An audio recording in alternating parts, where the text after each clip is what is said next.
Koreyada o'zbeklarga yordam berib yurgan Avazbek akamga bo'layotgan tuhmatlar, bo'xtonlarni ko'rib, man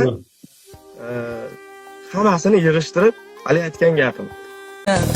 Maktub yozar musofirlar sog'inch bilan oilasiga.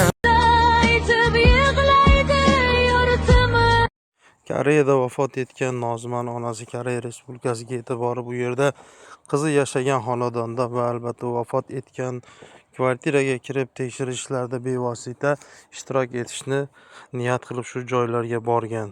Ba'zi insonlarning aytishicha, Nozimaning onasi u yerga boshqa inson пригласительниси bilan borib pul maqsadida borganini aytmoqda, lekin hech qaysi ona farzandidan ortidan shunday pul ishlashni istamasa kerak. Faqat qizini o'zini yuzini yorug' qilmoqchi, lekin qotil qayda qanday bo'lganini hech kim bilib ayta olmayapti.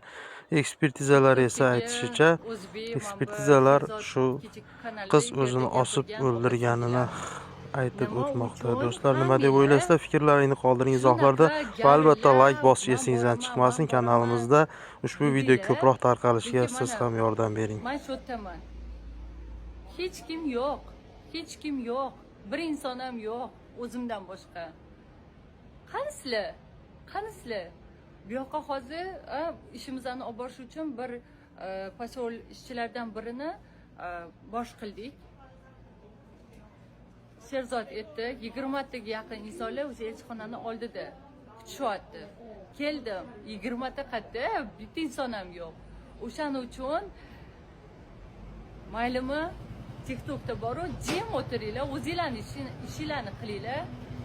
Hammani boshini ochdi, o'zinglardan bir nimani yasab olib, or-nomusim bor, o'zbek ayoliman, nimaga unaqa deb gapiradi, kimlarnidir efiriga kirib olasizlar-da, faqat kamerani orqasida yozishni bilasizlar. Gapirishni bilasizlar kamerani orqasida. No, haqiqiy kerak bo'lgan joyda, talab qilib oladigan joyda, dokument beradigan joyda, pasport beradigan joyda hammanglar yashinasizlar. O'shaning uchun jim o'tirish kerak. Ortiqcha gap gapirmasdan. Men shunaqa deb bilaman. Mana keldim. Qani garlaganlar? Hech kim yo'q.